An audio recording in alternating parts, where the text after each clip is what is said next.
லைஃப்பில் யாராச்சும் நம்மக்கிட்ட வந்து வாழ்க்கைக்கு வந்து பணம்லாம் முக்கியம் இல்லை, நிம்மதியும் சந்தோஷம் மட்டும்தான் முக்கியம் அப்படின்னு சொன்னாங்கன்னா அது வந்து ஒரு பெரிய பொய் தான். காரணம் என்னென்னா, வாழ்க்கையில் நிம்மதியும் சந்தோஷமும் கிடைக்கணுனாலே முதல்ல வந்து பணம் தேவை. அப்படி என்ன பணத்துக்கு வந்து அவ்வளோ பெரிய பவர் இருக்குன்றது தான் இன்றைக்கி நம்ம பார்க்க போகிறோம். இன்றைக்கி நம்ம திருக்குறளில் பார்க்க இருக்கிற அதிகாரம் வந்து பொருள் செயல் வகை. பொருள் அல்லவரை பொருளாக செய்யும் பொருள் அல்லது இல்லை பொருள். அதாவது வந்து பார்த்திங்கன்னா, வாழ்க்கையில் ஒருத்தர் வந்து ரொம்ப மோசமாக நடந்துகிட்ருக்காரு, ரொம்ப கேவலமான மனுஷன் ஒருத்தர் இருக்காருன்னா எந்த ஒரு மதிப்பிற்குமே வந்து அவர் தகுதியே கிடையாது. அப்படி ஒருத்தர் கேவலமாக இருந்தாலும் அவர்கிட்ட வந்து பணம் வந்து நிறைய இருந்துச்சுன்னா அவர் வந்து மதிக்கத்தக்க ஒரு நபராக வந்து வெளி உலகத்துக்கு வந்து காணப்படுவார். காரணம் என்னென்னா, அதுதான் அந்த பணத்தோடைய பவர்ன்றது. இல்லாரை எல்லாரும் எள்ளுவர், செல்வரை எல்லாரும் செய்வர் சிறப்பு. அதாவது வந்து நம்ம எவ்வளோ வேணால் நல்லவங்களாக இருக்கலாம், எவ்வளோ வேணால் நல்லது பண்ணியிருக்கலாம், நம்ம மனசு வந்து எவ்வளோ வேணால் சுத்தமாக இருக்கலாம். பட் வந்து நம்மக்கிட்ட பணம் இல்லை அப்படின்ற பட்சத்தில் யாருமே வந்து மதிக்க மாட்டாங்க. அதுவே வந்து ஒருத்தர் எவ்வளோ வேணால் கேவலமான ஆளாக இருக்கலாம், வாழ்க்கை ஃபுல்லாக தப்பே பண்ணிகிட்ருக்கலாம், ஆனால் அவர்கிட்ட பணம் வந்துச்சுன்னா எல்லாருமே அவரை வந்து மதிப்பாங்க. காரணம் என்னென்னா, இப்போது நம்ம ஒரு புதுசாக ஒருத்தரை வந்து மீட் பண்ண போகிறோன்னு வச்சுக்கோங்களேன். ஒரு பர்சனை வந்து புதுசாக வந்து மீட் பண்ண போகிறோம். நம்ம நல்லவங்களாக இருக்கலாம், நம்ம லைஃப் லாங் வந்து நல்லது செஞ்சுருக்கலாம், நம்ம நல்லா படித்தும் இருக்கலாம், அப்படி எல்லா நல்ல விஷயமும் நம்மக்கிட்ட இருக்கலாம். பட் அவரை பார்க்க சொல்ல வந்து நம்ம ஒரு பழைய சட்டையோ, கசங்கி போன ஒரு சட்டை, பழைய செருப்பு, ஒரு ஓட்டர் சைக்கிளில் போகிறோன்னு வச்சுக்கோங்களேன். அவர் பார்க்குறவர் வந்து என்ன சொல்லுவார்? என்ன இவன் இப்படி வந்திருக்கான், இவனை போய் பார்க்க வந்தான் அப்படின்னு தானே சொல்லுவாங்க. நம்மளுடைய கேரக்டர் என்னென்னு அவருக்கு தெரியாது, நம்மளுடைய குணம் என்னென்னு அவருக்கு தெரியாது, எதுவுமே அவருக்கு தெரியாது. நம்மளை வந்து ஃபஸ்ட்டு ஜட்ஜ் பண்ணுறது வந்து நம்ம என்ன பொருள் வச்சுருக்கோம், நம்ம எப்படி, நம்மக்கிட்ட என்னென்ன இருக்குது, நம்ம எப்படி ட்ரெஸ் பண்ணியிருக்கோம், நம்ம எப்படி வாட்ச் கட்டியிருக்கோம், இதெல்லாம் தானே பார்ப்பாங்க. மற்றபடி அவங்களுக்கு அந்த கேரக்டர்ன்றது ஃபஸ்ட்டு கண்ணுக்கு தெரியாது.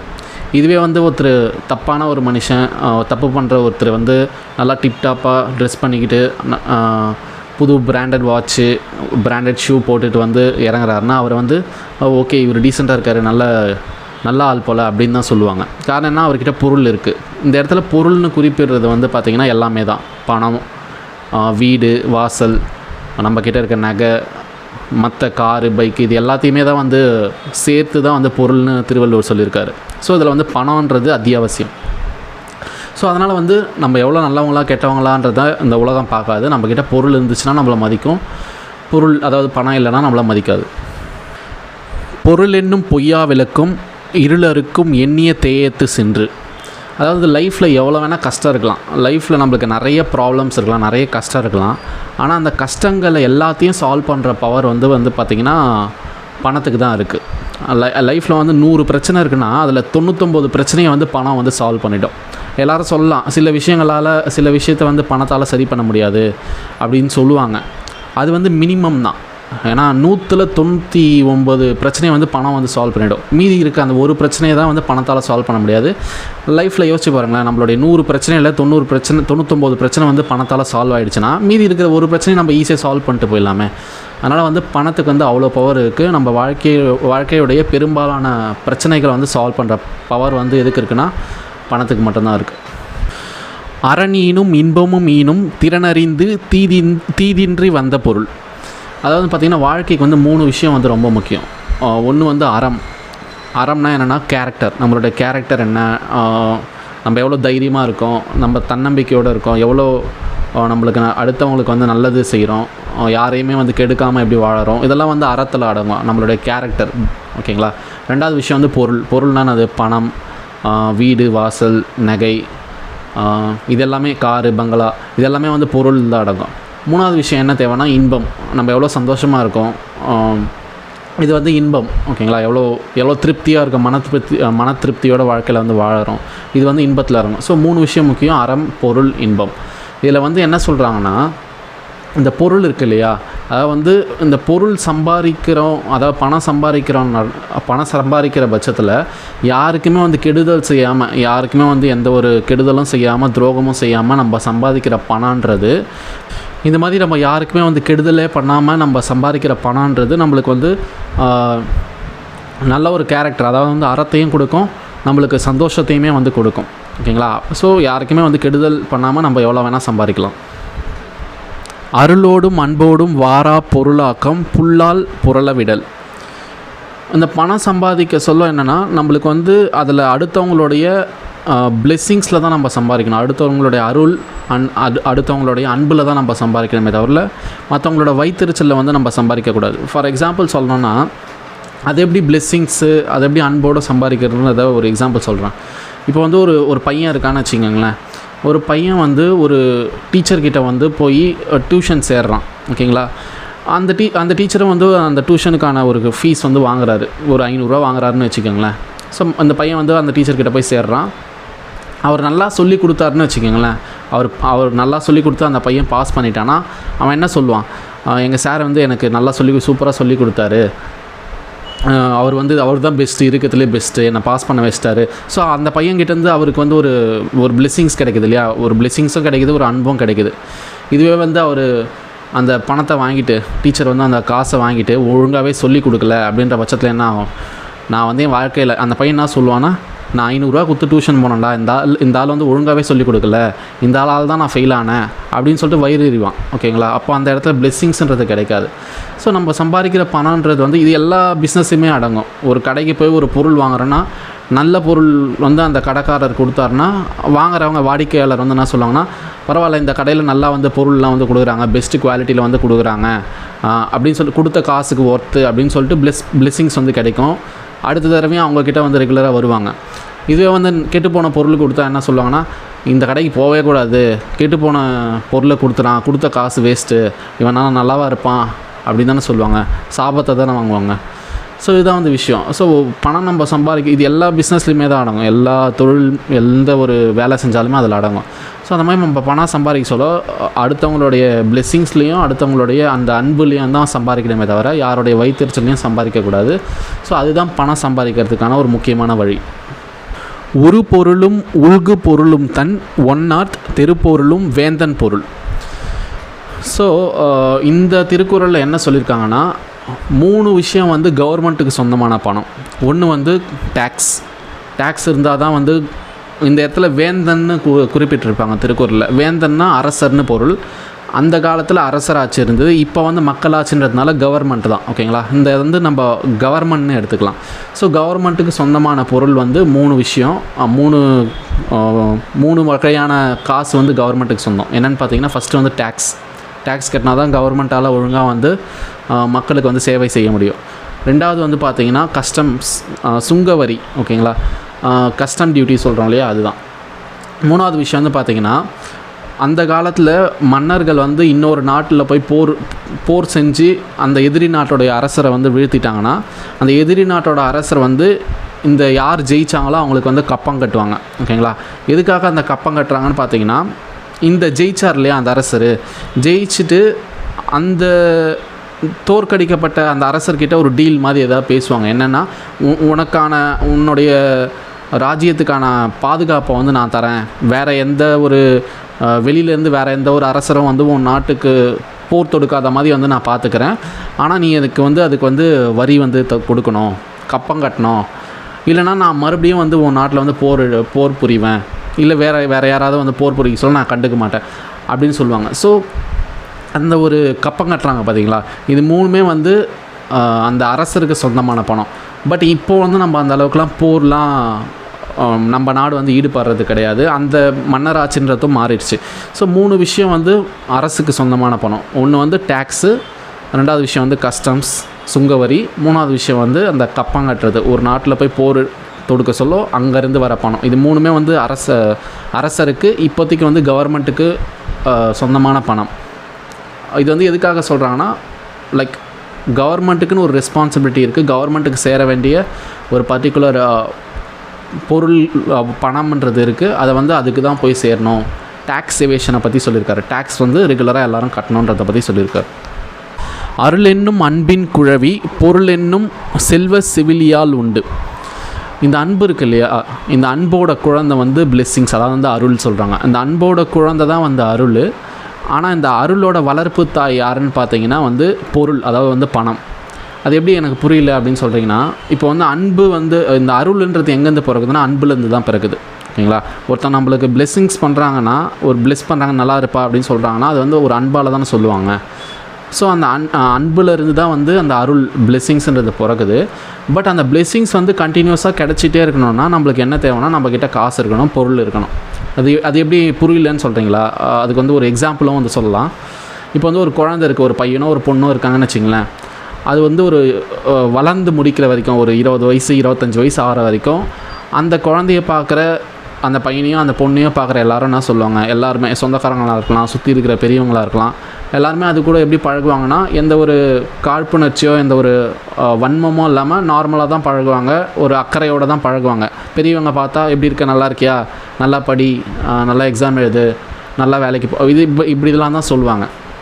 பட் ஒரு பர்டிகுலர் ஸ்டேஜுக்கு மேலே தாண்டினவனே, இப்போ அந்த பையன் வந்து ஒரு 25-28 வயசு ஆகிடுச்சுன்னு வச்சுக்கோங்களேன், எந்த ஒரு வேலைக்குமே போகல, எந்த ஒரு படிக்கவும் இல்லை, எதுவுமே பண்ணல, சும்மா இருக்கிறான் அப்படின்னு வச்சிங்களேன். அந்த 25 வயசு தாண்ட சொல்ல என்ன சொல்லுவாங்க பார்க்குறவங்களாம், அது வந்து ரொம்ப நெருக்கின சொந்தக்காரங்களாகவே இருக்கட்டும், இல்லை ஃப்ரெண்ட்ஸாகவே இருக்கட்டும், பார்க்குறவங்களாம் என்ன சொல்லுவாங்க, இவன் என்னப்பா தண்டமாக சுற்றிட்டு வரான், எதுக்குமே லாக்கி இல்லை, இவன்லாம் நல்லாவாக இருப்பான், நாசமாக தான் போகிறான் எப்படியும் அப்படின்னு சொல்லிட்டு அந்த பிளெஸ்ஸிங்ஸ்ன்றது கிடைக்காது. இதுவே அந்த சின்ன வயசில் அந்த பையன் இருக்க சொல்ல அதே ஆள் தான் வந்து நல்லா படி, நல்லா வா அப்படின்னு சொல்லிட்டு பிளெஸ் பண்ணியிருப்பாங்க. பட் ஒரு கட்டத்துக்கு மேலே அவன் எதுக்குமே அவன் வந்து பணம் சம்பாதிக்கல அப்படின்ற பட்சத்தில் அதுவே வந்து சாபமாக வந்து மாறிடும். ஸோ அந்த பிளெஸ்ஸிங்ஸ் வந்து கண்டினியூஸாக கிடச்சிட்டே இருக்குன்னா அதுக்கு வந்து நம்மளுக்கு வந்து பொருள் தேவை, அதாவது வந்து பணம்ன்றது தேவை. அது இருந்தால் தான் நம்மளுக்கு. இதுவே அவன் பணம் சம்பாரிச்சிட்டான், ஒரு 28 வயசில் நல்லா வீடு கார்லாம் வாங்கிட்டான்னா, பரவாயில்லப்பா பையன் நல்லா படித்து நல்லா வந்து முன்னேறிட்டான், சூப்பர்ப்பா அவன் நல்லா தான் இருப்பான் அப்படின்னு சொல்லிட்டு அந்த பிளெஸ்ஸிங்ஸ் வந்து கண்டினியூஸ் ஆகும். ஸோ அந்த பிளெஸ்ஸிங்ஸ்ன்றது கண்டினியூஸாக கிடைக்கணும்னா அதுக்கு பணம் தேவை. அதனால தான் வந்து அன்பின் வழியாக அந்த அருள்ன்றது பிறக்கலாம். ஆனால் அந்த அருள்ன்றது கண்டினியூஸாக கிடைக்கணும்னா பொருள் தேவை. பொருள் தான் அந்த அருளுடைய வளர்ப்பு தாயின்னு சொல்கிறார். குன்றேறி யானை போர் கண்டற்றால் தன் கை தொன்று உண்டாகச் செய்வான் வினை. நம்ம கிட்ட இருக்கிற காசை வச்சு நம்ம செலவு பண்ணிவிட்டு நம்மளுடைய செலவுகளை வந்து மேனேஜ் பண்ண சொல்ல என்ன ஆகுனா, அது வந்து ஒரு சேஃப் ஜோன் மாதிரி இருக்கும். ஓகேங்களா. நம்மக்கிட்ட ஒரு 50,000 ரூபா இருக்குன்னா அதை வச்சு நம்ம வந்து செலவு கட்டுப்படுத்திட்டோன்னா அது வந்து எப்படின்னு எதோட கம்பேர் பண்ணுறாருனா, ஒரு மலை உச்சியில் ஏறி மலை அடிவாரத்தில் நடக்கிற 2 யானைகள் சண்டை போடுறத வேடிக்கை பார்க்குற மாதிரியா. ரெண்டு யானை வந்து மலை அடிவாரத்தில் சண்டை போடுறது. அதை வந்து நம்ம மலை மேலே ஏறி நின்று பார்க்க சொல்ல என்னன்னா, நம்மளுக்கு வந்து எந்த ஒரு ஆபத்தும் கிடையாது. அது வந்து ஒரு கேளிக்கையாக இருக்கும். 2 யானை வந்து சண்டை போட சொல்ல பிரமிப்பாக பார்ப்பாங்க இல்லையா, ஒரு எக்ஸைட்மெண்ட்டோடு பார்ப்பாங்க இல்லையா, அந்த மாதிரி வந்து ஜாலியாக வந்து வேடிக்கை பார்க்கலாம். இதுவே வந்து உங்கள்கிட்ட இருக்கிற பணத்தை விட நீங்கள் எக்ஸ்ட்ரா கை மீறி செலவு பண்ணுறீங்க, எக்ஸ்ட்ராவாக வந்து காசு வந்து வேஸ்ட் ஆகுது அப்படின்ற பட்சத்தில் அது எப்படின்னா, அந்த சண்டை போடுற 2 யானைக்கு நடுவில் மாட்டிக்கின மாதிரி தான். அப்போ என்னன்னா 2 யானைக்கு நடுவில் மாட்டிக்க சொல்ல என்ன ஆகும், சட்னி தான். அதுதான் வந்து அந்த செலவுகளை வந்து அந்த யானை சண்டையை வேடிக்கை பார்க்கறதோடு வந்து கம்பேர் பண்ணியிருக்காரு. செய்க பொருளை சிறுநர் சிறுக்கருக்கும் எக்தனிர் கூறியதில். நம்மளோட எதிரி யாராக இருக்காங்கன்னு வச்சுக்கலாம். எதிரின்னு சொல்ல வந்தது வந்து எதிரியாக தான் இருக்கணும்னு அவசியம் இல்லை. நம்மளுடைய காம்படிட்டராக இருக்கலாம், இல்லை நம்மளுடைய ஆப்போனண்ட்டாக இருக்கலாம், நம்மளுக்கு காம்படிஷனாக இருக்கிற ஒரு பர்சனாக கூட இருக்கலாம். ஸோ அவங்க வந்து நம்மளை கூட கண்டினியூஸாக காம்படிட் பண்ணிகிட்டு இருக்காங்கன்னா அவங்க வந்து ஒரு அகங்காரத்தோடு இருக்காங்க, ஒரு ஈகோவோடு இருக்காங்கன்னா, அவங்க ஈகோவை அழிக்கிறது, அவங்களுடைய அகங்காரத்தை அழிக்கிறதுக்கான ஒரே வழி எதுன்னா நம்ம பணம் சம்பாதிக்கிறது தான், நம்ம வந்து பொருள் வந்து சேர்க்கறது தான். ஓகேங்களா. நம்ம எப்போ பணம் சம்பாரித்து முன்னேறுறோமோ அப்போ தான் வந்து அந்த எதிரியோடைய, அந்த ஆப்போனண்ட்டோடைய, அந்த காம்படிட்டரோடைய அந்த ஒரு ஈகோ, ஒரு அகங்காரன்றது அழியும். இல்லைனா அது அப்படியே தான் இருக்கும், நம்மளை மட்டம் தட்டிகிட்டே தான் இருப்பாங்க. ஒன் பொருள் காழ்ப்ப இயற்றியார்க்கு என் பொருள் ஏனை இரண்டும் ஒருங்கு. நான் ஆரம்பத்திலே சொன்னேன் இல்லையா, வாழ்க்கைக்கு 3 விஷயம் ரொம்ப தேவை. ஒன்று வந்து ஒன்று வந்து அறம்னா கேரக்டர், நம்மளுடைய கேரக்டர் எப்படின்றது. 2வது விஷயம் வந்து பொருள், அதாவது வந்து பணம் காசு இதெல்லாம். 3வது விஷயம் வந்து இன்பம், எவ்வளோ சந்தோஷமாக இருக்குன்றது முக்கியம். இந்த பணத்துக்கு எவ்வளோ பவர் இருக்குது, அதாவது வந்து நல்ல வழியில் சம்பாதிச்ச பணம், எப்படி வேணால் சம்பாதிச்ச பணம்னு நான் சொல்ல வரல, நல்ல வழியில் சம்பாதிச்ச பணத்துக்கு எவ்வளோ பவர் இருக்குன்னா, நீங்கள் நல்ல வழியில் சம்பாதிக்க சொல்ல மிச்சம் 2 இருக்குது இல்லையா, அதாவது நல்ல வழியில் பொருளை வந்து ஈட்ட சொல்ல மிச்சம் 2 விஷயம் இருக்குது இல்லையா, அறம் அண்டு இன்பம். இது 2 ஆட்டோமேட்டிக்காக உங்களை வந்து சேர்ந்துரும்னு சொல்கிறாங்க. அது எப்படி வந்து சேரும்னா, இப்போது நல்ல வழியில் ஒரு தொழில் செய்கிறாங்க, ஒருத்தர் தொழில் செய்கிறாருன்னா அவருக்கு மேக்ஸிமம் யார் தான் ஃப்ரெண்ட்ஸாக இருப்பாங்கன்னா அந்த தொழில் செய்கிறவங்களா தான் இருப்பாங்க. இப்போ ஒரு வியாபாரி இருக்காருன்னா அவருடைய ஃப்ரெண்ட்ஸ் யாராக தான் இருப்பாங்க? வியாபாரிகளாக தான் இருப்பாங்க. நல்ல வழியில் தொழில் செய்கிறவங்களுக்கு நல்ல ஃப்ரெண்ட்ஸ் தான் இருப்பாங்க. ஒரு வியாபாரி இருக்காருன்னா அவரோட ஃப்ரெண்ட்ஸ் வந்து வியாபாரிகள் தான் இருப்பாங்க. ஒரு டாக்டர் இருக்காருன்னா அவரோட ஃப்ரெண்ட்ஸு டாக்டர்ஸ் அந்த மாதிரி மெடிக்கல் லைனில் இருக்கவங்க இருப்பாங்க.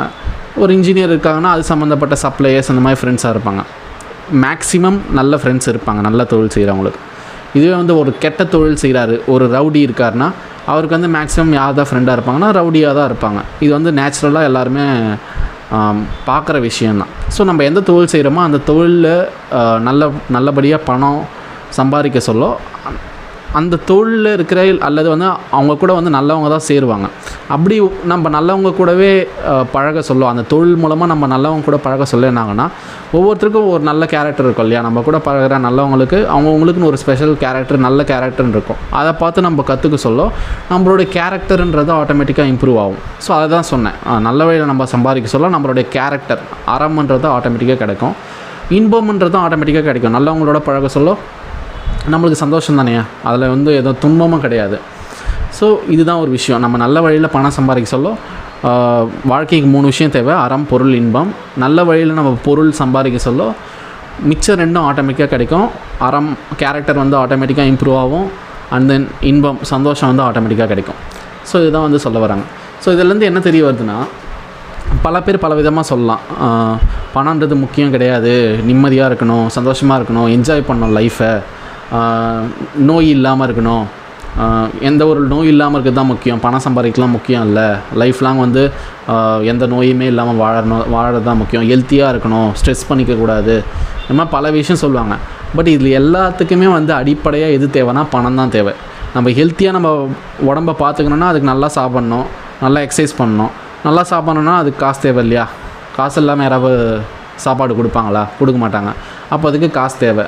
நல்ல ஹெல்த்தியான ஃபுட்ஸ் வாங்கிறதுக்கு காசுன்றது தேவை. ஒரு ஜிம்முக்கு போகிறதுக்கு காசு தேவை. ஒரு யோகா கற்றுக்கிறதுக்கு யோகா கிளாஸ் போகிறதுக்கு காசு தேவை. ஸோ காசு இல்லாமல் ஹெல்த்துன்றது இருக்காது. சந்தோஷமாக இருக்கணும்னா 4 இடத்துக்கு போக சொல்ல நம்ம என்ஜாய் பண்ணோம் இல்லையா? இப்போது 4 ட்ரிப்பு போகிறோன்னா அதுக்கும் காசு தேவையில்ல, 4 இடத்த சுற்றி பார்க்கறதுக்கும் காசு தேவை. சந்தோஷம் சும்மா வீட்டில் இருந்தால் கிடைக்குமா? 4 இடத்த இயற்கையான ஒரு மலைக்கு, ஒரு ஹில் ஸ்டேஷனுக்கு, ஒரு பீச்சுக்கு போக சொல்ல தான் சந்தோஷம் கிடைக்குன்ற பட்சத்தில் அதுக்கும் காசு தேவை இல்லையா? சும்மாவே அந்த காசெல்லாம் போயிட முடியுமா? முடியாது. அந்த நோயே இல்லாமல் இருக்கணும்னா நம்ம நோய் வந்தாலும் வந்து தடுக்கணும், நோயே இல்லாமல் இருக்கணும். அப்போது நோய் வந்தால் தடுக்கணும்னா ஹாஸ்பிட்டலுக்கு காசு தேவை இல்லையா? காசு இல்லாமல் ட்ரீட்மெண்ட் பார்க்க முடியுமா? ரொம்ப நாள் வாழ முடியுமா? முடியாது. ஸோ எல்லாத்துக்குமே வந்து காசுன்றது ரொம்ப முக்கியம். காசு இல்லாமல் இந்த உலகத்தில் பெரும்பாலான விஷயங்கள் எதுவுமே நடக்காது. ஒரு நல்லா படிக்கணுன்னாலும் காசு தேவை. எஜுகேஷன் அறிவை வளர்க்கறதுக்கு வந்து நல்லா படிக்கணும்னா கண்டிப்பாக ஒரு மினிமம் காசாக தேவை இல்லையா? ஸோ காசு இல்லாமல் எதுவுமே நடக்காது. எந்த ஒரு விஷயமே காசு இல்லாமல் இயங்காது. பட் அந்த காசு வந்து எப்படி வேணால் சம்பாதிக்கணுன்ற அவசியம் கிடையாது. அடுத்தவங்களை ஏமாற்றியோ துரோகம் பண்ணியோ சம்பாதிக்க வேண்டிய அவசியம் கிடையாது. நம்ம நல்ல விஷயத்தை செஞ்சே வந்து பணம் எவ்வளோ வேணால் சம்பாதிக்கலாம். இவ்வளோ தான் சம்பாதிக்கணுன்றது கிடையாது. நல்ல விஷயம் செய்கிறீங்கன்னா எவ்வளோ வேணால் சம்பாதிக்கலாம். ஏன்னா பணம் வந்து ரொம்ப powerful. Money is always ultimate.